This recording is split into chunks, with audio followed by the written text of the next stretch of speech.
ঘুম থেকে যখন উঠবা পড়বা আলহামদুলিল্লাহ, আল্লাহ তুমি আমাকে ঘুম থেকে ওঠার সুযোগ দিয়েছ।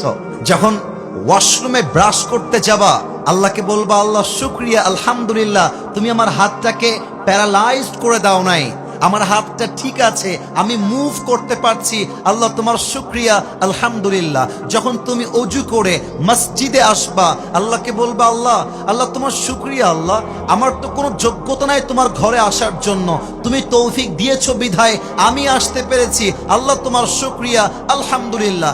আরে ভাই, তোমার ঘরে আমার ঘরে কেউ যদি পারমিশন ছাড়া আসতে না পারে, আল্লাহর ঘরে আল্লাহ যদি তোমাকে আমাকে কবুল না করে তুমি আমি কি যেতে পারবো?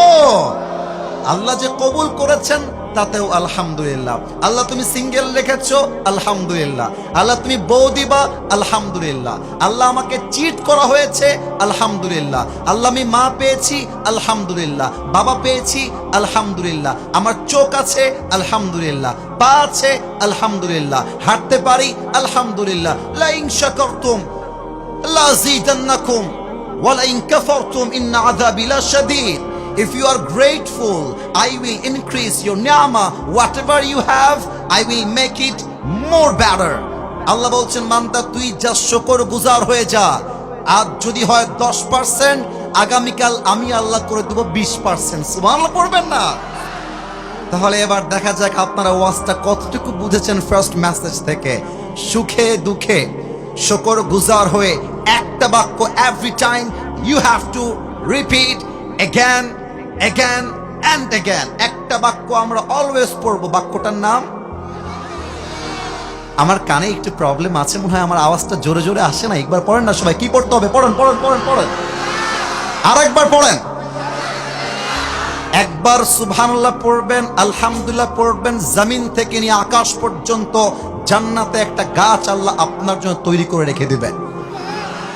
একটা গাছের মালিক হয়ে গেছেন জান্নাত। আর একবার পড়েন, আর এক গাছের মালিক, আর একবার পড়েন, আর এক গাছের মালিক। পড়েন সবাই সুবহানাল্লাহ, আরে পড়েন সবাই আলহামদুলিল্লাহ।